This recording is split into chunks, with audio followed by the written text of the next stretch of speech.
names, sabi dito, in the scripture, God often used names. So gumagamit din siya ng mga pangalan at itong mga pangalan na ito ay may kahalagahan doon sa pag-interpret natin sa mga verses na ating binasa or sa mga passages na ating binasa. At sabi po dito, may mga names sa mga individuals, no? Or mga tao, or hindi lang sa individual but sa mga nasyon. May mga pangalan din ang nasyon or sa mga lugar, no? Na may akala natin ba't pangalan binigay ni Lord ito, nabasa ko sa Old Testament o sa New Testament. So mayroon siyang behind doon na meaning. Kaya ginamit siyang symbolic, but pag in-interpret natin siya, actually may meaning siya, no? Okay, so yun ang gusto nating ma-discover.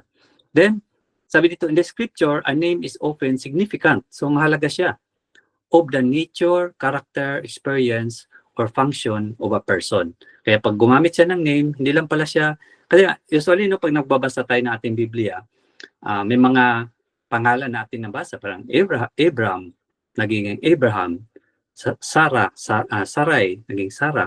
So akala natin, names lang yun, okay, yun ang binigay sa kanila na pangalan. But may mga meaning siya pag tinignan natin, no, sa kanilang mga Hebrew word, na may mga meaning siya. So, may mahalaga, no, yung mga pangalan. At pag-aralan natin, no, tingnan natin sa ating mga Biblia, yung mga example po dito. So, mag-start tayo sa Genesis. Yan po. Genesis 25:25. Yan. So, mag-start na naman po tayo ng ating participation, ng ating reading, okay, assignment about sa atin. Yan po. Sinong makapagbasa naman sa Genesis 25:25-26? Ako po. Sige po. Genesis 25, Yeah, okay. 26, Pastor, to 26, 25 to 26. Yes po. So chapter 25:25-26. And the first came out red all over like an hairy garment, and they called his name Esau. And after that came his brother out, and his hand took hold on Esau's heel, and his name was called Jacob. And Isaac was 80 years old when she bare them. Amen. Tama po, no? So, ang kwento po nito yung binasa natin, may dalawang pangalan po doon na binasa ni Esther Bugin. Sino po ngayon yung pangalan na yon?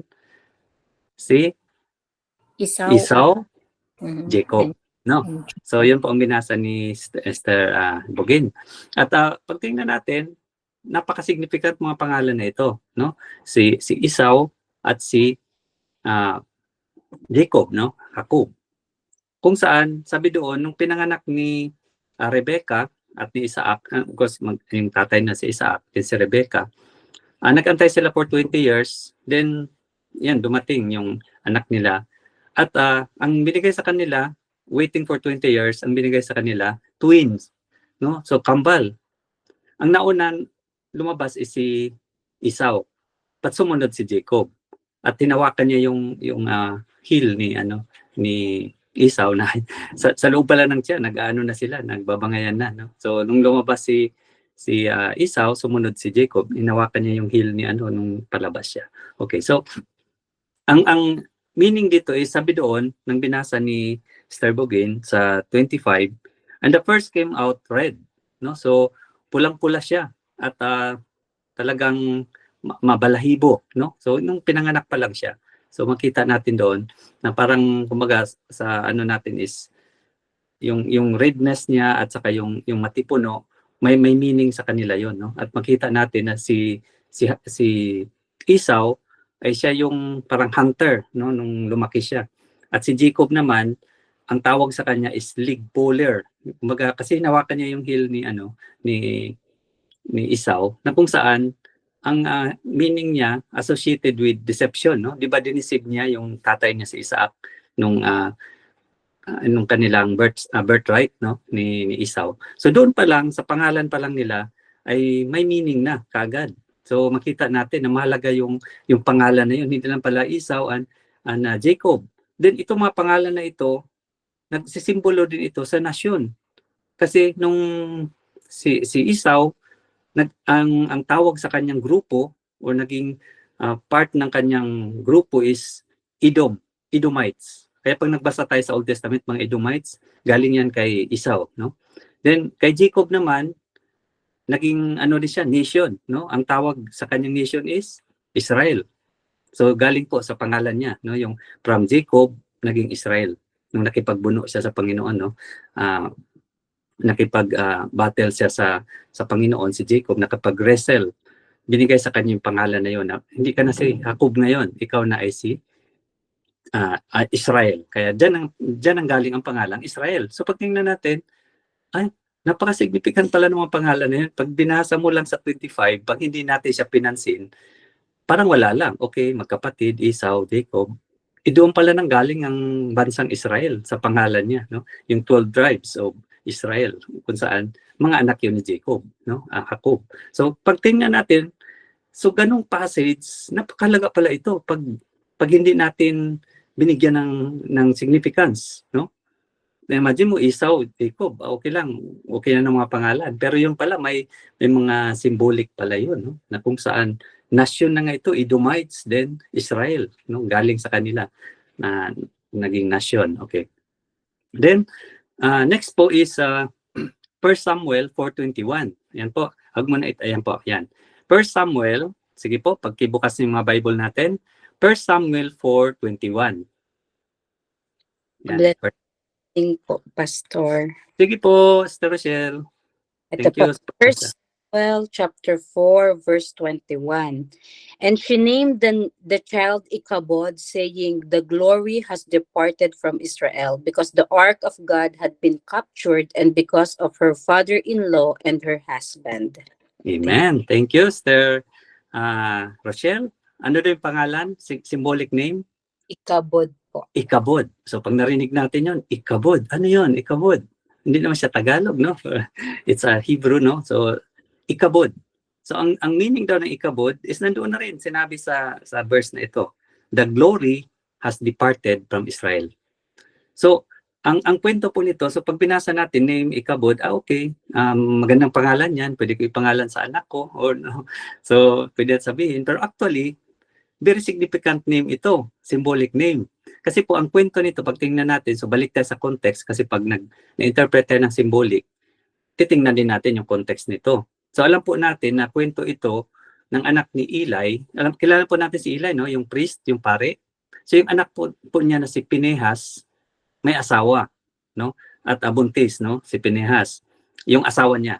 So ibig sabihin, nung namatay si Eli, yung priest, nung pagkamatay niya, at namatay rin yung anak niya na si Pinehas, yung naiwan yung wife ni Pinehas. Ibig sabihin parang daughter-in-law ni Eli. Buntis siya, no? So during that time, inatake sila ng mga Pilistino, no? Philistines. At of course, alam natin, no? Sila Goliath galing dyan sa Philistines. So yun mga kalaban nila sa panahon na yon. So nung inatake sila, kinuha yung Ark of the Covenant sa kanila.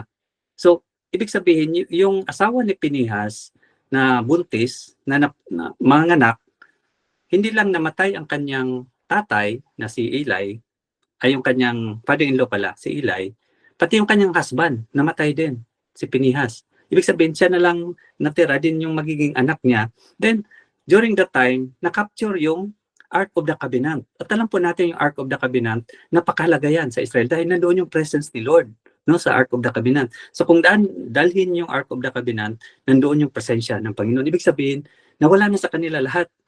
Nawala na nga yung kanyang father-in-law, nawala pa yung kanyang husband, namatay. Then nakuha pa yung Ark of the Covenant. Kaya nung pinanganak niya yung kanyang nagiging anak, pinangalanan niyang Ichabod. So ibig sabihin, the glory has departed Israel.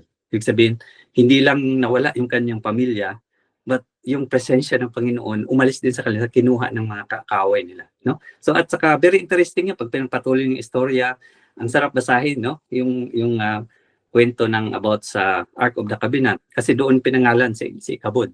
The glory of the Lord disappeared, was captured, no? Or nag-depart. So yung pong meaning na Ichabod. Ibig sabihin, name lang yon, pero pag tingnan mo yung kwento, napaka-significant ng pangalan na yon kasi napakalaga sa Israel. Pag nawala sa kanila yung presensya ni Lord, wala, matatalo sila ng kaaway, wala silang protection, wala silang malalapitan, no? So napakahalaga sa kanila 'yon. Kaya nga nung nakuha actually ng Pilistino, so short background lang sa context, nung nakuha yung Ark of the Covenant, dinala ng mga Pilistino sa lugar nila. Nung dumating yung Ark of the Covenant sa lugar nila, bumagsak si Dagon kinabukasan yung kanilang god na nakatayo, yung sabihin natin statue ni Dagon, yung god nila, bumagsak, no? Dahil yung presensya ng Panginoon, makapangyarihan. So kahit saan dalhin yun, nandoon yung presence ni Lord. So makita natin, ganun kahalaga yung presensya ng Panginoon. Kaya nung pinangalanan niyang Ikabod, wow, grabe pala pag nawala ang glory ng This call Panginoon. is now Okay, being then next recorded. po, 1 Samuel, next po is 1 Samuel 25:25. Okay? Yan, so mga example po ito, no? 1 Samuel 25:25. Sige po, ako na po, Pastor. Sige po. Sabi po dito, please pay no attention, my Lord, to that wicked man. He is just like his name. His name means fool, and fully goes with him. And as for me, your servant, I did not see the man my Lord sent. Amen. Thank you, Sister Bing, sa pagbasa, no? So 1 Samuel Opo. 25:25. Ito naman yung significant name din, isa sa pangalan na kung saan si Nabal, no? Yung pangalan naman. So ma-encounter natin yan pag nagbasa tayo. So ito naman panahon ni David, no? Si David. So yung asawa niya is actually yung asawa ni Nabal na pangasawa din ni David kasi namatay siya. But itong sabi dito si Abigail, no? Yung asawa ni Abigail. Ang pangalan niya ay si Nabal. So itong si Nabal ay wealthy. Mayaman na tao, marami siyang mga pag-aari, no? At during that time kasi sa lugar nila David, inaalagaan nila yung mga wealth ni Nabal, no? At yung pangalan daw ni Nabal at sabi dito is full or fully, no? Yung pangalan pa lang niya, so hindi magandang name siya. Bakit po? Dahil nung panahon na kailangan ni David, no, nagpadala siya ng kanyang mga tao, 10 tao doon kay Nabal na kumbaga maghingi ng favor doon kasi mayaman siya, marami siyang mga pag-aari, yung mga tupa, marami siyang mga pag-aari. So nagpapunta si David doon. So sabi ni Nabal, sino ba yung nagpapaano dito, nag-utos sa inyo dito? So ibig sabihin, hindi niya, yun po, no, tinagalog ni Ate Luby, mangmang daw, no? So yung ibig sabihin ng Nabal. So ibig sabihin, sa pangalan pa lang niya, maano mo na kagad na, ganun pala. So sa name na binigay sa kanya na, parang naangkop, no? Na talagang wala siyang respeto kay David, na ibig sabihin, ito na yung hari, nag-request. Tapos ang sabi pa po dito is, hindi lang yun, na kung saan, sabi nga ni David, sa panahon na kumbaga nag-prosper ka, binabantayan namin actually yung mga hayop nyo, inaalagaan namin, pero protection na namin. Hindi namin kinukuha kung ano man. But now, ganun yung sasabihin mo sa akin. So, ibig sabihin, hindi masamang tao ito si Nabal. Sa pangalan pa lang niya, yun nga, yung fully. At alam po natin, na-struck siya ng Panginoon at namatay po siya, no? Hindi sila David mismo yung pumatay sa kanya, but si Lord mismo, no, kay Nabal. So, ibig sabihin, may story ng mga pangalan na ito. Hindi lang basta nilagay lang diyan na walang meaning o walang connection. So makita natin yung mga symbolic name na ito ay mga mahalaga. Okay? Then si Bing daw ay revision. Okay, so yan po, tuloy. Brother Joel. Okay, commercial. Okay, so Matthew 16:18. Yan po. Matthew 16:18. Sino man po pwede magbasa diyan? Ako Okay. na lang po. Sino And po? I tell you, ako po. Okay, si Anisita. Anisita. Sige po. And I tell you that you are Peter, and on this rock I will build my church, and the gates of Hades will not overcome. Wow, Amen. amen. Thank you, Sister Anisita. So alam ko po na common na ito sa atin, no? Familiar sa atin itong verse na ito. Pero minsan ba natanong ba natin, ano bang ibig sabihin ni Lord dito? Si Lord nang sasalita nito, no? Si Lord Jesus. Sabi niya, on this rock, I will build my church. You, Peter, on this rock. So tingnan natin ang context kasi mahalaga. Sa pag-interpret ng symbol, hindi lang basta-basta na sinabi kasi ni Lord, you are Peter, on this rock I will build my church. Alam niyo po ba na may mga religion na kung saan inaano nila si Pedro na siyang may hawak ng susi kasi nga siya yung kumbaga siya yung pinaka first pope, Siya yung, kumbaga, of course, alam naman natin na disipulo siya ni Lord, apostle siya. Para bang ang tingin kay Peter is ganun na siya ka ano talaga. Siya yung may-ari ng church. Kasi sabi ni Lord, you are Peter in this rock, I will build my church. So tingnan nga po natin yung symbolic name na ito na Peter. Ano ba ibig sabihin ng Peter? Actually, ang pangalan niya si Simon eh. No? Si Simon. Kaya nga Simon Peter. So, ibig sabihin, pinangalanan siya ni Lord ng Peter. So ano ibig sabihin ng Peter? Tingnan nga po natin. Pakitaas mo nga daw, Brother Mike. Mayroon pong explanation dyan. Okay. So yan po, no? Peter. Ano daw ibig sabihin ng Peter? So sabi dito, Peter comes from Petros. Sabihin nga natin Petros. Okay, Petros, no? So tandaan po natin yon. So sa Greek yan ha, Greek. Kasi New Testament tayo. So yung ibig sabihin ng Petros from Greek is rock. Pero di ba si Lord ang rock? Bakit si Peter dito tinawag na rock? Ibig sabihin, si Peter at si Jesus, pareha lang sila nag-symbolize ng rock.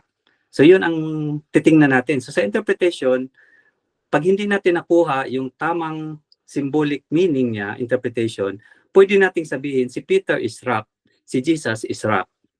So dalawa yung ginamitan natin ng symbol na the same. But actually, sabi po dito, yung Peter na pangalan, pag tingnan natin sa Greek, ang ibig sabihin dito is Petros, kasi nga English translation, no? Which means a rock. So itong rock na ito, a piece of rock or pebble. Ibig sabihin, yung maliliit, alam niyo yung maliliit na bato na pwede mong itapon?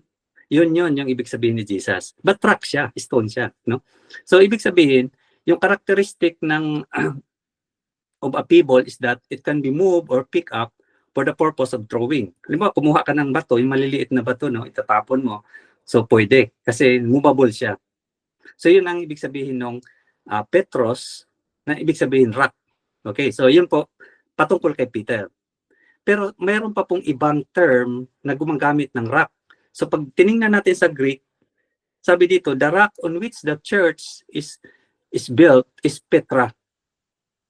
So napaka-slight ng difference. Petros, Petra. Pero po, yung meaning niyan magkaiba, no? So, parang sabihin mo Petros, Petra, parang the same naman, pastor, magkatunog. Ilocano ba? Okay. So, hindi baka Bisaya o Ilocano, hindi naman po. So, Greek po siya, Petros and Petra. So, ang Petros si Peter. Yung Petra si Jesus. So, anong pagkaiba ng symbolic name na ito? So, sabi dito, yung Petros, yung ibig sabihin nito, the church is built on Petra. Petra yung ano natin, no? Kasi tapos na yung Petros, which means a large, massive rock or a cliff or ledge. So ano ibig sabihin? Itong Petra, napakalaking bato ito. So, ibig sabihin, ano siya? Immovable. Malaki siya. So, mayroon ito sa Israel, actually. No? Pwede ka magtago doon. Ano siya? Protected ka doon pag nakapasok ka doon sa malaking rock na ito. So, ibig sabihin, immovable siya. So, pag tingnan natin yung Petros at saka Petra, magkaiba. Dahil itong Petros, maliliit na stone, pwede mo itapon. But itong Petra, napakalaking rock ito na immovable, hindi basta-basta. Pwede ka magtago doon for protection. So, ang tinutukoy nito ay si Jesus. Yan. Okay, so nakuha po natin. So, the rest of the New Testament tells us that Petra is Christ. So, kaya pag binanggit pala natin na rock, the rock is Christ, siya yun yung tinutukoy, no? Yung actually, yung kay Peter is nabanggit lang na rock dahil yung Petros nga is, of course, maliliit na stone. So, ang tawag po doon, mga living stone, parang sa atin believers, living stone ang tawag. Pero yung chief cornerstone, si Jesus. So, yun pagkaiba. So, ibig sabihin, sabi sa 1 Corinthians 10:4, para po mas i-follow up natin ng another scripture na si Jesus yung rock na yun na tinutukoy. Okay? So, pag may nagtanong sa atin, bakit si Peter tinawag na rock at si Jesus tinawag na rock? So, may pagkaiba po yun, no, sa interpretation. Okay? So, kasi po, si Peter, nung tinanong, of course, balikan natin sa context, sa verse 16, tinanong ni Jesus kung sino ba ang pagkakilala niyo sa akin, no? Anong pagkakilala niyo sa akin? Anong sagot ni Peter? You are the Christ, the Son of the living God. So sabi ni Jesus, hindi tao ang nag-reveal sa niyan. God, only God knows, no? Yung nakaalam niya. Kaya galing yan sa Panginoon nang nag-reveal sa iyo. Kaya tatawagin kita ngayong sa iyo i-build yung church, you are the rock, no? You are Petros, sabi ng Panginoon. So may context siya. Ibig sabihin, ikaw Pedro, gagamitin kita, but magbi-build ka sa church na kung saan ako yung foundation, no? Si Jesus. So basahin nga po natin 1 Corinthians 10:4. Sino pwede magbasa naman diyan? Amen po. Sige po, Sir Lovely. Sige po, ako na po. Sige po. First, 1 Corinto 10 verse 4 sabi dito, at umiinom din ng iisang inuming espiritual sapagkat uminom sila sa batong espiritual na sumabaybay sa kanila at ang batong iyon ay si Kristo. Amen. Amen. So yun po, no? So hindi tayo maligaw kasi kahit si Pablo, pinaliwanag niya si John itong yung salita kanina, but now si Pedro ang nagsalita na yung rock ngayon ay si Christ. Okay? So, ibig sabihin, pag nakabasa tayo ng rock, ibig sabihin, yung simbolo noon ay si Jesus.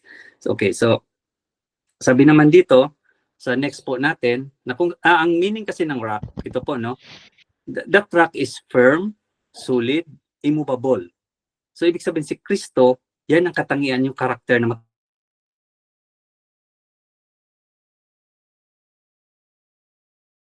kita natin sa isang rock. Siya ay firm, solid, immovable. Yun po yung ating God, no? So si Peter is living stone lang siya, pwedeng ma-move, maitapon. So parang sa church, parang tayo believers. Hindi tayo immovable. Namumove tayo, no? Pag may pagsubok, talagang natitinag tayo, nasishaken tayo. Hindi tayo ganun ka-firm o solid. But si Jesus is founded, solid, immovable, kaya mapagkatiwalaan natin, no? Okay. So unshakable si Jesus. Amen. So yan po, pakibalik nga daw Brother Mike sa taas, balik po tayo kasi paliwanag lang to doon sa verse na binasa natin. Up po muna. Yan. Okay, so nasa symbolic name pa rin tayo. Yan po. Okay.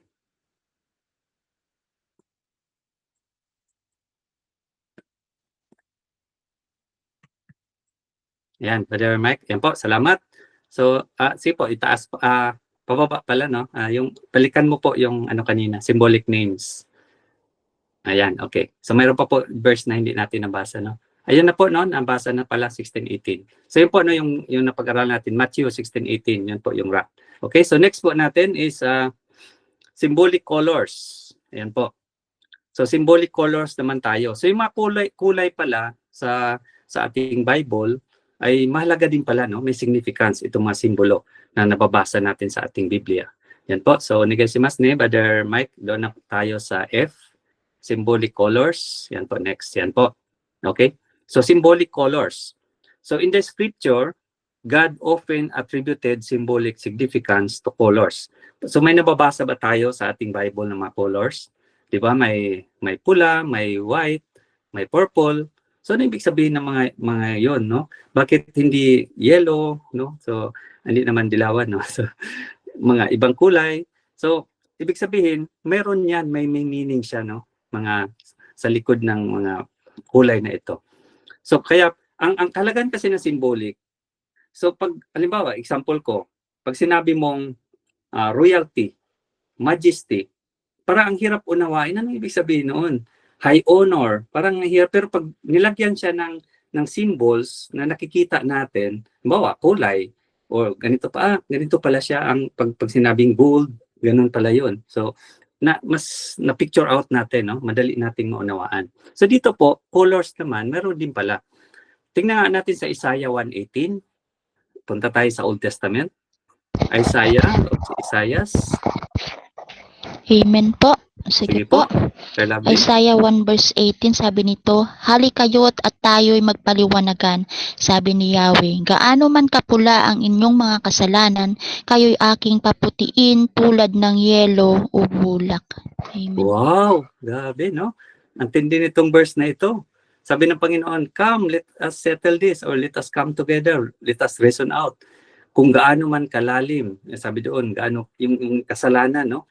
Sa English po, sabi doon, kasi yung symbol na ginamit dito, yung symbol of color, your sins are like scarlet.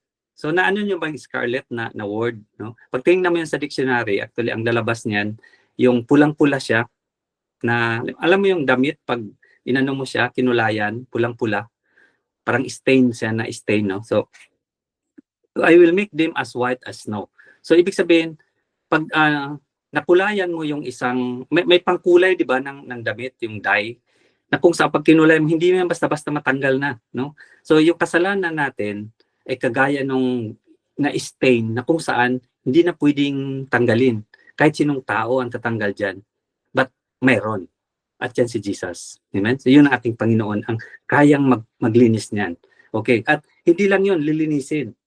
Sabi pa dito, so kagaya siya ng scarlet, kagaya siya ng crimson, mga kulay po ito. Pag tingnan mo ito sa dictionary, yung meaning po niya is red, basta red, pula siya, no? Yung kulay niya. Yung pula na yon gagawin niyang white. So anong spiritual meaning nito pag binasa natin? So hindi lang siya parang sabihin natin kulay lang, but yung kahalagahan nito, sabi ng salita ng Panginoon, gaano man kalalim ang kasalanan mo, gaano man kadumi ang ating mga kasalanan, kaya niya itong patawarin, kaya niyang linisin.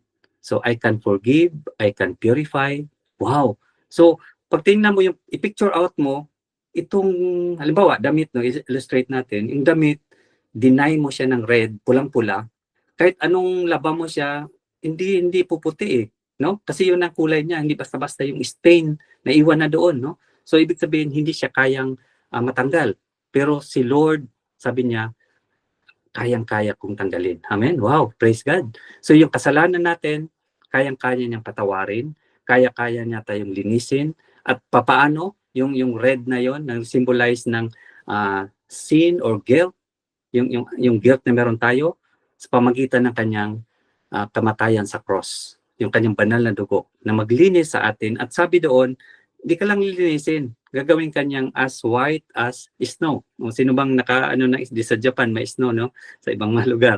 Eh anong pagtingnan mo yung snow, napakaputi, no? So busilak, sabi doon ng term niya is busilak, purity, makita natin. So ganun yung pag pinatawad na pala tayo ni Lord, ganun tayo kalinis sa paningin ng Ama. Ganun kaya niyang linisin yung ating kadumihan, ano man yung stain dahil sa kasalanan, no? Na nandyan sa atin, sa puso natin, kaya niyang tanggalin yun lahat. You will be as white as snow and white as wool, no? Ganun kaputi. So yung kulay niya napakalaga. Pag tingnan mo is color lang siya, but may symbolic meaning siya. Okay? So, of course, pasalamat tayo sa Panginoon. Lord, salamat Panginoong Hesus dahil ganun mo pala kami pinatawad.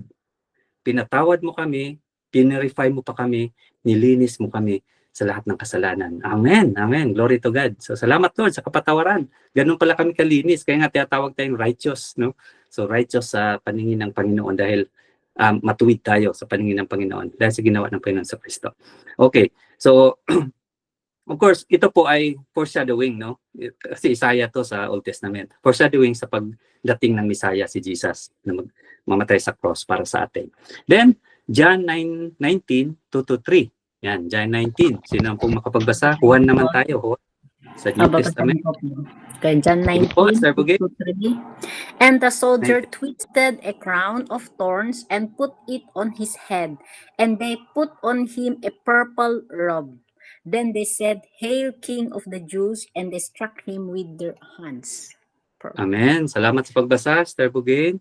Okay, so sabi po dito, ito po yung time na kung saan dadalhin na si Lord doon sa Golgotha, no, yung i-crucify na si Jesus, na kung saan nilagyan siya ng corona, crown, no? Kasi usually ang king may crown. But yung crown kay Jesus is crown of thorns. Ibig sabihin pag inano mo ito, nabanggit ito last time sa inyo, no? Yung napunta namin sa Israel, yung tinik na napakahaba, ito yung pinasok sa ulo ng ating Panginoong Hesus, na kung saan actually hindi naman crown nila dahil king ito. Parang kinukutya nila ang Panginoon, no? Tinutuya nila ang Panginoon. Na kung saan ang term po na kinuha natin dito yung sa symbolic color is purple. Amen. Sino ang mahilig sa purple? Yan. So anong ibig sabihin ng purple? Actually ang purple sa Bible, no, yung kanyang symbolic meaning, no, is royalty. No? High honor. Ibig sabihin ganon yung pag-honor mo sa isang, kasi usually mga king, yung robe nila is purple. So ibig sabihin, speaking of royalty, so ibig sabihin, si Jesus, alam naman natin totoong king, but para sa kanila, inahamak nila ang Panginoong Jesus. Dahil hindi sila niwala. So yung mga Jewish leaders o rulers, 'di ba sinasabi nila, ikaw ba yung Messiah? So hindi sila niwala kay Jesus na gano'n. Ibig sabihin, itong mga Roman soldier, gano'n din. Kinukutya nila, makiri, no? Yung tawag doon, makiri, irony.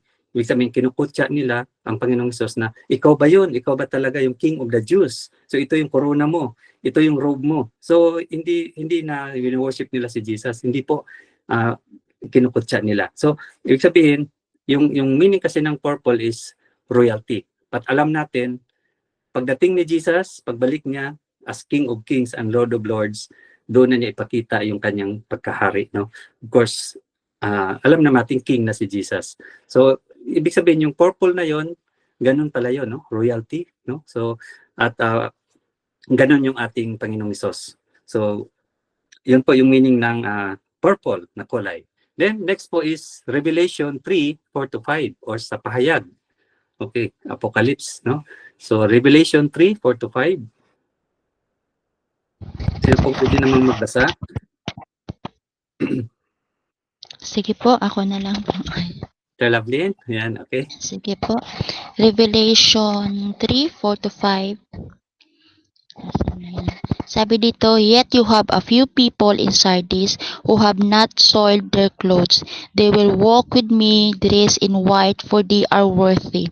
The one who is victorious will, like them, be dressed in white. I will never blot out the name of that person from the book of life, but will acknowledge that name before my Father and His angels. Amen. Amen. Thank you, Sir Lovelyn. So, ano naman nakita nyo na symbolic color dyan? Sige nga. White. No? White. Kanina White kasi po. purple, no? At red yung nauna. Red din naging white. Then ngayon purple. Then ngayon naman is white naman. So, ito po yung sa Book of Revelation na sinabi ng Holy Spirit, no? Doon sa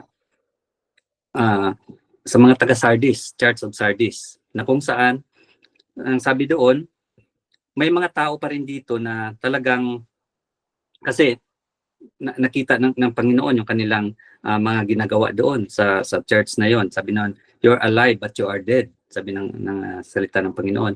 But sabi niya, mayroon pa naman few people sa Sardis na kung saan nagsuot sila ng kalinisan. Yung dress in white, ibig sabihin symbolizing na may pure pa rin sila. Hindi sila na compromise ng kasalanan nila, naging kay Lord. Kumbaga, malinis pa rin, may mga naiwan pa rin na tapat sa Panginoon, loyal sa Panginoon. At yung kulay na symbolic sa kanila is white, no? So white. Then sabi pa niya sa 5, yung maging overcomer din will be dressed in white. So symbolizing, ano po yung white kung sa inyo po? Ano sa tingin niyo yung white pag sinabing white? Purity po. Purity. Yes, purity. Amen. Ano pa po? Sa tingin nyo, anong pag sinabing white? Cleanliness. Yeah. Purity, cleanliness, then righteousness, no? Pag sinabing white, ibig sabihin, pag sinabing white, may idea ka na kaagad sa picture sa ating kaisipan na white, okay. Ang ibig sabihin ay kalinisan or sabihin natin purity. So ito po yung sabi ni Lord, those who overcome will dress like white, no? Dress in white. Okay, so ibig sabihin yung mga tao naging faithful sa kanya, sabi ni Lord sa Church ng Sardis, kasi mga tao karamihan ay talagang although nandyan sila buhay but dead spiritually, no? But sabi dito, pero may mga tao pa rin na talagang faithful sa kanya, at yung mga tao nito ay nandoon yung simbolo niya, no, ng purity and righteousness sa kanila. At doon yung mga overcomer din, they will dress in white. Okay, so yan po ang ating kulay, mga colors. So ano na pag-aralan natin? Pangalan, symbolic names, then symbolic colors. Yan po, of course. Nandiyan yata si Bishop, no? Bishop Abner. So welcome po, Bishop Abner. Salamat sa niya sa atin, pag-intercede at of course pag sama niya sa atin, no? Okay, so yan po. And next po is symbolic places naman. Yan. So marami pala ito, no? May symbolic object, may symbolic numbers, may symbolic place, names. Ito, place na ito, mga lugar. So ito rin, isa ito sa marami nating nababasa sa Biblia na kung saan itong mga symbolic places na pag mga pangalan ng lugar, mayroon palang mga significant meaning din ito. Okay. So in the scripture, God often attributed symbolic significance. Yan, no? Symbolic significance sa mga lugar, places. So most of the time, these places were actual localities. So nababanggit sa Bible, pero actually mga actual to na mga places, no? Mababanggit, halimbawa Jerusalem. So nandyan yan, nag-exist. Okay, so maring symbolic places ito, pero mayroon siyang symbolic meaning or significance. At but become to mean something will beyond the natural locality. Pwede ring gagamitin itong pangalan ng isang lugar, but spiritually, meron ni siyang other meaning, no? So, gagamitin din ito. So, hindi lang siya actual na place na pwede ring may symbolic meaning, but pwede rin siyang spiritual, no, na interpretation. Okay, so example po dito sa Genesis 11:9. Yan. Okay, so punta tayo muli sa ating Old Testament, Genesis 11:9. At basa tayo. Okay. Genesis 11:9. Okay po. Yan. That is why it was called Babel, because there the Lord confused the language of the whole world. From there the Lord scattered them over the face of the whole earth. Amen. Thank you, Sister Anisita. Ano daw yung word na place ang nabanggit dito? Babel po. Babel. So common yan sa atin, di ba? Narinig na natin yung kwento nito. Ito yung Tower of Babel, pag tinignan nyo. So, during sa time, no, ng mga Israelita. Kumbaga, yung mga tao pa pala na nagkatipon-tipon sila na gusto silang gumawa ng napakataas na tower. No? At ang nangyari po dito, yung Babel na ito, sabi sa Hebrew niya, may meaning pala itong Babel, no? Sa Hebrew, kasi Hebrew itong Babel na may, of course, Old Testament. Ibig sabihin niya is confused. Confused. Ibig sabihin, doon pa lang sa pangalan niya, sa lugar, yung pangalan ng lugar, place, pag sinabing confused, ano bang nangyari sa kanila nung time nila? Na-confuse yung language nila, di ba? So kung isa lang language nila, madali sila magkaunawaan. But kinonfuse ng Panginoon yung mga language, so hindi na sila ngayon magkakaunawaan, no? Iba-iba ng language nila. So yung Babel na yon may significant meaning. Pangalan siya no ng lugar, but may pangalan siyang may significant siya. Okay.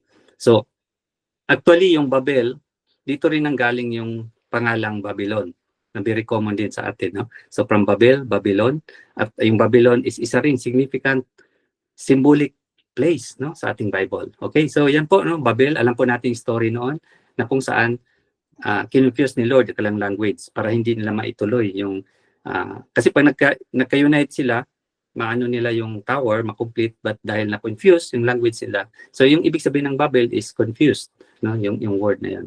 Then Hebrews 12:22. Hebrew 12:22. Yan po, tingnan naman natin. So symbolic place pa rin po tayo. Hebrew 12. Sige po. Hebrew chapter 12 verse 22. Yes po. Okay po. But you have come to Mount Zion and to the city of the living God, the heavenly Jerusalem, and to innumerable angels in festal gathering. Amen. Amen. So ano yung place doon na nabanggit sa ating binasa sa Rochelle? Mount Zion. Mount Zion, no? So familiar ba kayo sa Mount Sinai? Yes. Then ito naman Mount Zion, ang binasa ni Sister Rochelle. So yung Mount Sinai, significant place din ito. Doon binigay ni Lord yung 10 Commandments kay Moses. At sabi doon, ito ay holy mountain, na kung saan hindi sila pwedeng lumapit at humawak doon sa holy place na yon. So, ibig sabihin yung Mount Sinai sa Old Testament, nung lumapit si Moses doon, talagang apoy, no? At thunderous. Ibig sabihin, yung place na yon is, in the Old Testament, is a holy mountain na kung saan Mount Sinai. So, ito po yung binigay sa kanila, yung 10 Commandments during that time ng Israelita. But, looking to Mount Zion. So yung Mount Zion ay malaga ding lugar na ito. Actually po, yung minimension dito na Mount Zion is ito po yung temple in Jerusalem, no?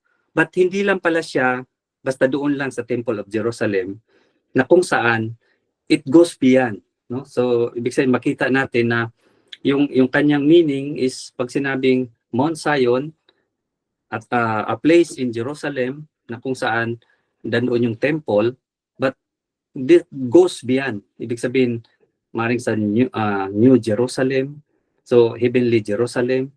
So yung meaning na yon, yung place na yon, napakahalaga. So para sa atin na New Testament believers, yung Mount Zion ay mahalagang place ito, no? At malawak yung meaning nito. So Mount Sinai in the Old Testament, binigay yung law, then Mount Zion tayo ngayon, no, yung place na yon. So bawat places ay may significance dito sa ating Bible, no? So pag nabasa pa lang, yan, Mount Zion. So it's a place in Jerusalem. But it goes beyond, no? Hindi lang basta doon lang nagtatapos. But yung meaning niya is maring looking to the heavenly Jerusalem, no? So someday. Okay. Then Revelation 17, 4-6. Revelation 17, 4-6. Yan po. Revelation. Sino pong makapagbasa naman po dyan? Yung nakapagbukas ng ating Bible. Revelation 17 or pahayag 17, 4-6.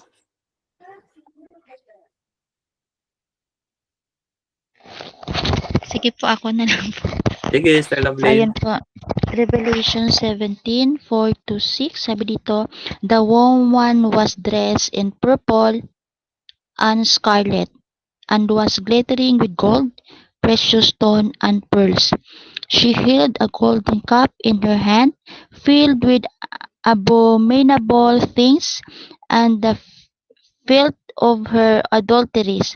The name written on her forehead was a mystery: Babylon the Great, the mother of prostitutes and the abominations of the earth. I saw that the woman was drunk with the blood of God's holy people, the blood of those who bore their testimony to Jesus. Amen po. Medyo Amen. madilim ang So, ilaw. okay lang. Salamat, Sir Lovelyn. Yan po, so nakita po natin yung binasa ni Sir Lovelyn. Ano yung place doon na nabanggit? Meron pong place doon na napakahalaga na binanggit po sa ating binasa ni Sir Lovelyn. Yun po ang Babylon the Great. So alam po natin no, kung ano yung Babylon na lugar, kilala po natin yan. But sabi natin, Pastor, tapos na yung Babylon, di ba? Yung time ni Nebuchadnezzar na kung saan naging great yung Babylon. That actually, even sa last days, sa panahon natin ngayon, yung Babylon the Great, or sabihin natin yung Babylon na place, is a spiritual meaning nito, yung binasa nga ni Sister Lovelyn, unfaithfulness, na even yung mga false religion, no? So, belong sila doon sa Babylon the Great or Babylon, no, na yung place na yon. So ginagamit itong Babylon na ito, although yung place na yon noon is of course natalo na si Nebuchadnezzar, but even sa panahon natin yan, spiritually yung Babylon na yon signifies or sabihin natin symbolizes unfaithfulness, false religion. Kaya ito yung mangyayari sa panahon ng end times, no. So maraming maglabasan, even Christians, so mayroong mga false religion, no? So mayroon siyang significance itong sinasabi dito. At nabasa nga ni Sister Lovelyn kanina, no, yung unfaithfulness. Okay. Then Revelation 21:10. Revelation 21:10. 21. Babasahin Okay ko po. Revelation 21 verse 10. Sabi dito na, and he carried me away in the spirit to a great and high mountain and showed me holy Jerusalem descending out of heaven from God. Amen. Yan. Wow, praise God, no? Yung sinasabi ni Apostle John, no? Na dinala siya, yung spirit niya doon sa ascending. Of course, may pinakita sa kanya ang Panginoon. At yun po yung heavenly, anong sabi doon sa binasa ni Sis?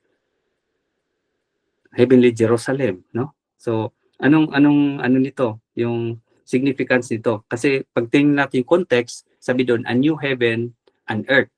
So yung verse 10 dito na sabi doon, dinala siya sa holy city, Jerusalem, which signifies na kung saan dinala siya sa taas, no? Doon sa heaven, in the spirit, at nakita niya yung Holy Jerusalem. Kaya itong place na Jerusalem ay talagang napaka-significant, no? Sa Bible po natin. Na hindi lang yung place na mayroon ngayon sa Israel, in Jerusalem, but ginagamit din itong place na ito na kung saan sa New Heaven and New Earth, sabi doon, mayroong Holy City of Jerusalem. Wow, so hindi siya locality lang, no? Pag tingnan natin interpretation niya, hindi lang siya yung place ngayon na real, kasi binasa natin kanina yung symbolic places, pwede siyang actual localities, but it will go beyond doon sa place na yon. So yun, heavenly Jerusalem. Well, someday. So anong pagkaiba sa ngayon? So pag tinignan natin, may pagkaiba. Yung place ngayon ng Jerusalem ay alam po natin no, magulo at sabihin nating ilang beses na ito sinakop ng mga kaaway. Then ang dami nilang pain, agony sa lugar na ito, no, sa Jerusalem, na ito yung temple of God. But someday dito sa Holy Jerusalem, wala na makakaano ng kaaway. Wow. So ibig sabihin it goes beyond, no, itong meaning nitong Jerusalem, the holy city of God, no, the holy city Jerusalem. So sa place pa lang napakahalaga yung mga symbol niya. Pag tingnan natin malawak siya yung meaning niya. So pag inisip mo, oh Jerusalem, then ano pa yung place kanya? Babylon, it symbolizes unfaithfulness, false religion. Then pag Jerusalem naman, a holy city of God. So very ano siya, no?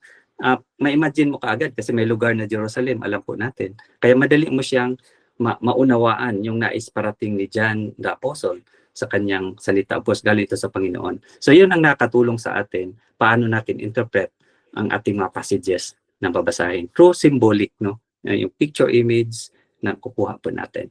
Yan. Okay, so naalala niyo po yung 7 na napag-aralan natin? Sige nga po, i-enumerate daw natin kung naalala niyo at tingnan natin yung ating memory. Okay, so Symbolic objects. Talagang, sige pa, ano pa? Symbolic objects, ang symbolic creatures, symbolic actions, the symbolic numbers, the symbolic of names, symbolic of colors and places. Wow, yan. Parang sabay-sabay kayo Very good. Natandaan nyo, no? So every time na nagbasa tayo ng passages, pag symbolic, no, it's either doon sa 7 na yon kung ano yung ginamit. Wow. Amen. So yan muna po tayo, mag-break muna din. Ituloy natin, meron pa po. May paliwanag pa diyan. So, Brother Mike, balik muna tayo kay Brother Mike sa ating MC facilitator. Break time muna, Brother Mike. Yan, maraming salamat po, Pastor, sa inyo pong mga ibinahagi po sa amin. Mag-break po muna tayo mga kapatid ng 5 minutes at tayo po ay muli po may kita-kita para sa second part ng ating pong topic. Yan, so inom po muna ng water and CR break. Salamat po at nakapag-break time na at konti na lang po ito at mamaya po may mga katanungan tayo or may sharing, no? Pagkatapos po ito. Okay, so ipagpatuloy po natin at yun, nakabisado niyo, no? Ano yung mga 7 fundamentals ng symbolic or symbols. At dito po, letter C na po tayo, no? Brother Mike, yan po. Okay. And then, tapos na po sa symbolic place. So, dyan nag-end po yung ating 7 fundamentals. Then, ito naman, what are some important guidelines? Remember, when interpreting symbols. No, ngayon naman, papasok tayo ngayon sa pag-interpret natin. Paano ba natin interpret ito kung symbol ba ito or literal yung meaning nito, no? So, kasi mahalaga ito. Hindi pwedeng yung literal na meaning gawin nating symbolic. So, magkaiba rin yung labas ng interpretation noon. So, maging allegory siya, no? Kaya, pwede rin yung symbolic gagawin nating literal. So, yan po, pag-aralan natin. Sabi dito, what are some important guidelines? So, may mga guidelines naman sa pag-interpret ng symbol para hindi tayo mali or maligaw ng pag-interpret. Kasi pwede, nag-aral kasi kami ng symbols, kaya kahit anong mabasa mo dyan, interpret mo as symbols kaagad. No? So, pwedeng ganun. Kaya, mag-ingat din tayo doon kasi mayroong mga guidelines sa pag-interpret ng symbols. So, sabi dito, a symbol is a tool that utilizes a visible, concrete object to represent something that is more intangible and abstract. So kaya ginagamit itong mga symbol, isa lang itong mga kasangkapan or tool para po ano natin yung ma-visibly natin or ma-visualize natin yung concrete object, no, na nag-represent nito. Ano ba yung ibig sabihin ng intangible? Yung mga hindi mo nahawakan, hindi mo nakikita, mga intangible, no, or yung abstract. So pag wala siyang visual, mahirap mo siyang maintindihan. So pag gumamit ng mga visible na nakikita natin, ng mga things, yun nga, colors, alam natin, names, or sabihin nating mga bagay, mas naunawaan natin ngayon kasi may representation, no, sa bagay na ito, parang rock. So alam na natin ano ibig sabihin ng rock kasi mayroon tayo. So nakatulong ito, kasangkapan itong mga symbols na ito. So when dealing with symbols, follow these guidelines. So pag nabasa na natin sa Bible natin yung mga symbols na ito, suriin natin kung kailangan ba ito interpret as symbols or literal pala ito na sinasabi, no? Halimbawa, example, yung Jerusalem na pangalan, baka interpret natin, binigay lang yan ang pangalan sa kanila. So actually, mayroon talagang Jerusalem, no? So in literal sense. Okay, so letter A. Yan po, next. Okay, nag-notes ba kayo? So yan po, pakisulat nyo. Okay, so letter A, be sure that the passage or word in question warrants a symbolic interpretation. So i-sure natin na itong binasa ko na verse dito sa Bible ay kailangan ba siyang interpret ko as symbol? Kasi may mga interpretation na symbol. So kasi pag binasa natin Bible, maraming symbol. So kailangan ko ba itong interpret as symbolic, no? Itong mga bagay na ito. Or makaliteral ito, hindi ito symbolic. So ganun ang nangyari ko minsan, no, sa pag-interpret. Yung literal ginawang symbolic, yung symbolic naman ni literal. So magkaiba siya. So the literal sense should always be understood to be right sense. Okay, so tanong po natin, yung rule natin sa hermeneutics, pinakauna po na rule natin, understand the Bible literally or grammatically, no? Ibig sabihin, yung pinakauna natin i-apply pag nagbasa tayo ng Bible, yung literal meaning niya. Pero pag hindi po ma-interpret sa literal meaning niya, ibig sabihin, may other way na pag-interpret nito. Amen? Kasi nga, binigay sa atin ni Lord yan, binigay sa tao para maunawaan ng tao yung kanyang mga ipahayag sa atin.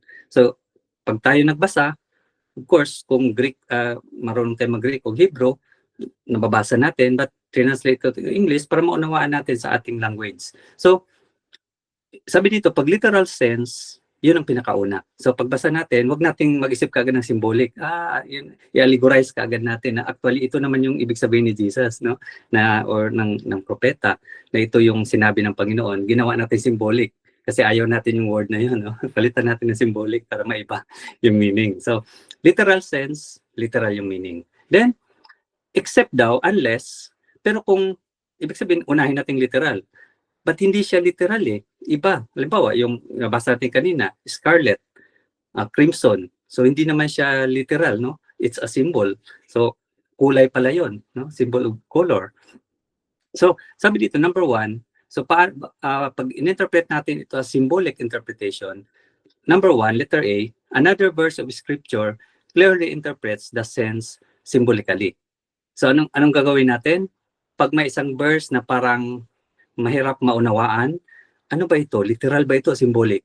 So, mayroong other verses na nagsasabi. Halimbawa, yung rock, no? Napakaraming nagsasabi ng rock sa Old Testament, din sa New Testament. Kanina, yung kay Matthew, din sinabi din ni Paul. Titingnan natin yung ibang verses o parallel verses na magtugma doon sa symbolic na yon. Kung di simba talaga ang meaning nila, na kailangan ba siyang interpret symbolically? So, yung ibig niya sabihin. So, hindi kagad tayo mag-conclude na itong symbolic na ito dahil nabasa ko ito ibig sabihin nito. So, ano rin natin sa ibang scripture na kung saan kailangan ba ito interpret as symbolically. Dahil po mga kapatid, napakahalaga. Dahil ko yung literal pala yung ibig sabihin nun, symbolic natin, na out of context tayo or na out of interpretation tayo, no? Kasi ang ibig sabihin pala niyan, literal yan, no? So, but symbolically, makikita din natin sa iba na magsasabi din ibang verses na ito ay symbolic. Okay, then, literal sense makes no sense at all.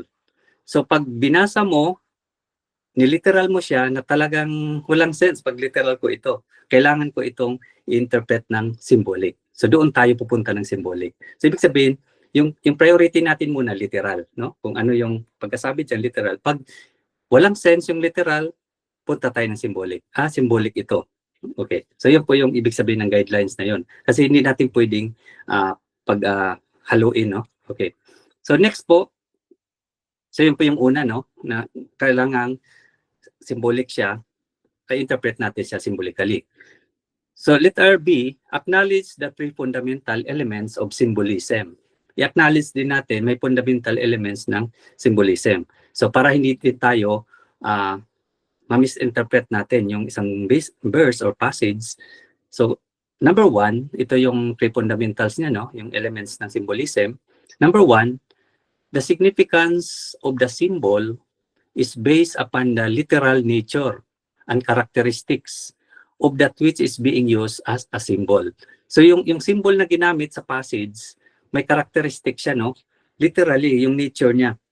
Kaya pag binasa natin yung symbol na yon, yung nabasa natin, yung things ba ito or place, nakukuha natin yung meaning niya dahil doon pa lang sa literal nature niya, yung symbol na ito na ginamit. No? Na ano kaagad natin ito ibig sabihin ito, literal nature niya. Kaya symbolic yung pag-interpret natin doon sa verse na yon or parallel or sabi nating passage, no? Then number 2, a symbol is meant to represent. Okay, so yung symbol daw yon is meant to represent something essentially different from itself. So pwede rin siyang itong symbol na ito sa pag-interpret po natin, maring different siya doon sa symbol na ginamit natin. Meron tayong pinag-usapan last time, no, yung about sa dove, na kung saan yung dove pwede siyang gamitin sa ibang symbolic according to the context, no? Hindi lang siya na pag alam natin, maamo kasi itong dove, kaya yun ang ginamit na symbol. Pero meron din pala siyang other part na kung saan hindi yun yung characteristic niya, pero po ginamit din siya na dove, no? Yung ibang ano naman niya. So ibig sabihin, yung ni-represent niya, hindi lahat na katangian lang niya ang interpret natin, but pwede rin siyang gamitin sa ibang paraan. Kaya may isang symbol, pwede siyang gamitin sa iba't ibang passages, but tingnan natin kung ano yung context. So context rules pa rin, no? Sa pag-ano sa symbol. So ibig sabihin, pag narinig mo yung napag-aralan last time, no, yung serpent, yung dove, marami siyang meaning. Kasi usually sa atin, pag sinabing dove, ano kagad sa isip natin? Holy Spirit, no? So yung kagad yung natin, Holy Spirit. So paano pag ginamit doon yung pinag-aralan last time sa Old Testament na sinimbolize sa mga Israel, yung word na dove naman, no? So iba yung meaning niya, na kung saan naging compromise sila doon sa mga alliance sa ibang mga country na kalaban nila. So ibig sabihin, hindi siya positive. So ingatan natin na ano yung context niya, doon tayo mag-interpret. Okay? So context rules. Then letter C, next po pala, next page. Brother Mike. Number 3 tayo. So the link between which is used as a symbol and that which is symbolizes is the characteristics common to both. So ibig sabihin, pwede rin itong symbol sa pag-interpret po natin, ginamit siyang symbol. So kanina, yun mismo yung katangian niya. Yung pangalawa, maring different yung katangian niya. But dito, common to both. So titingnan natin, kaya huwag tayo mag-conclude kaagad na pag sinabing symbol, kailangan natin pag-aralan na ano bang context nito, itong binabasa ko ngayon, na ginamit naman itong symbol na ito. Halimbawa, sa fire, marami ring, yung fire, maraming meaning siya, depende sa kung saan ginamit, no? So, gaya ng water. So, iba't iba yung pag-interpret natin, depende sa context na pinagamitan niya. Okay. So, ito po yung fundamentals, or sabihin natin elements, ng paggamit natin sa pag-interpret sa symbols. So, of course, marami naman tayong example na binigay na ma-identify natin na ito symbolic ito na interpret ko. Okay. Then next po, letter C na po tayo. So separate the three parts. So i-separate daw natin yung three parts of symbolic reference. So kailangan natin i-separate siya. Number 1, the object or the actual symbol. no? So pag sinabing symbol, ito yung object, ito mismo yung ibig sabihin nito kaya pa-interpret natin. Object siya, no? The object. Yung pangalawa, subject naman siya. So alam na natin yung pagkaiba, no? So kung ano yung nire-refer naman niya sa symbol na ito. Yung kanina, actual symbol. Ngayon naman, ano naman yung nire-refer nitong symbol na ito? So naging subject siya. Then number 3, the meaning. So yung meaning naman. So ibig sabihin yung connection, the resemblance, or common characteristics of the two. So yung mga katangian niya na kagaya nitong symbol, no? So, di ba napag-aralan natin sa mga yung 7 na fundamentals na kung saan kung ano yung symbol, mayroong katangian na kung saan nahalintulad doon sa symbol na yon na nag-represent, no? So, ganong napag-aralan natin yung grass, yung flowers na nag-fade away. Pero yung word of God will remain forever. So, ano ba yung grass? Kasi sa umaga, nandyan pa.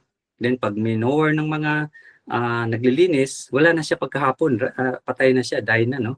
O yung flowers, namumunga ngayon, then pagkahapon, wala na, patay na siya, no? But sabi doon, but the word of God will endure forever. So yung meaning niya, yung connection doon sa katangian ng dinidescribe ng isang author sa symbol na yon. So mahalaga po. So yung object, yung subject, at yung kanyang meaning. No? So 3 parts po siya, yung symbolic reference natin. So every time na mag-interpret sa symbol, yung passage, tingnan natin, ito ba yung actual na talagang meaning niya? Or maging reference lang ito doon sa tao na yon or sa gustong sabihin ng Panginoon, kung anong nais niyang sabihin doon sa mga tao, itong symbol na ito. Then yung meaning niya, yung meaning ng symbol na ito. So 3 parts po siya, ng symbolic reference. So yan po ang mga guidelines natin, no, sa pag-interpret ng symbol. Kasi sabi ko nga, napakahalaga ito. Kasi yung pwedeng interpret natin, ang mga passages na nababasa natin, into symbolic na. So naging symbolic na tayo ngayon. Ang nangyari, kahit literal siya, ginawa nating symbolic. So may guidelines po. So balikan nyo, tingnan, hindi pala ito. Dapat literal pala ito kasi wala sa guidelines ng symbolic interpretation. Yan, okay? So, next po. Nakuha nyo ba? Napicturean nyo or na-copy? Okay. So yan po. At next, ano po tayo? Slide. Brother Mike. Okay, yan. So letter D, determine the boundaries of the symbolic comparison. So i-determine din natin yung boundaries nito. So may boundary. Hindi basta binasa natin passage, okay, ito yung ibig sabihin niyang symbol na yan. So may boundaries. So as a rule, the scripture will interpret scripture or sabihin natin itself. So ibig sabihin, mayroon siyang mga kapahayagan sa ating Biblia na kung saan built-in na yung kanyang interpretation. Hindi mo na kailangang gumawa ng interpretation niya dahil nandoon na, built-in na siya. Parang kanina, ikabod, the glory departs. So ibig sabihin, nilagyan na ng interpretation kung ano ibig sabihin ng name na yon. But dito po, example po natin, ibig sabihin, mayroong mga scripture na babasahin natin na may symbol kung saan may built-in na interpretation na rin. In-interpret na rin, ibig sabihin. So, hindi natin pwedeng dagdagan pa yon. So, ito po, example natin, Revelation 1:20. Okay, Revelation 1:20. Ang sabi po dito, the mystery of the 7 stars, which you saw in my right hand. So, of course, kay John ito, no? John the Apostle, o John the Beloved. Sabi dito, nung nagsalita, yung mystery daw, na kung saan yung nakita mo, yung 7 stars, sabi ng Panginoon, and the 7 golden lampstand, ito po yung ibig sabihin. Okay, so, kasi pag sinabing 7 stars, 7 star, nandiyan naman yung 7, no? At 7 golden lampstand, ano yung ibig sabihin dito? Sabi dito, pag binasa mo siya tuloy-tuloy, the 7 stars are the angels of the 7 churches. No, so yung ibig sabihin ng interpretation niya sa symbol na yon, yung 7 stars daw ay the angels of the 7 churches. Then ito namang 7 lampstand, kasi may lampstand siyang nakita, no? Una 7 stars, then lampstand naman 7 rin. Which you saw are the 7 churches. So mayroon na interpretation siya, built-in na interpretation niya. So may boundaries, no, yung kanyang symbolic. So hindi mo na kailangan interpret siya dahil nandoon yung interpretation niya. Yung 7 stars, angels of the churches, then yung 7 lampstand, symbolizing, no, ito yung interpretation niya, ito yung mga 7 churches. No, may 7 churches po sa Revelation na nabasa natin. Okay. So, ibig sabihin, may mga nag-interpret na mismo ng interpret scripture na nandoon na siya. Okay. Then, next po. So, be sure, sabi dito, be sure to understand the limitation of the symbol based on other verses that confirm the comparison. So ito po, no, marami tayong natutunan ngayon sa symbol. 2 weeks tayo nag-aral ng symbols. But tanda po natin na mayroong limitation ang symbols. So hindi lahat symbolic kasi ang mangyari dito, nawala yung ating rule sa sabihin nating literal interpretation na kung saan yun ang dapat priority. But pag hindi kasi alam natin walang sense doon sa literal, saka tayo mag-symbolic. So, kaya ingatan din natin na mayroon palang guidelines sa pag-interpret ng symbol. So, pagbasa natin, although nabasa ko na symbol, pero I will interpret it as literal, no? So, may guidelines kasi. At yun po yung kahalagahan doon sa symbolic. Kasi po, minsan ang nangyari, naging allegory na siya na sabihin natin, kahit napakalinaw na doon na sinasabi sa Biblia na ito, gagawin mo isang symbolic kasi may nais kang iparating. No? Pwede kasing gawin ganun, i-exegesis.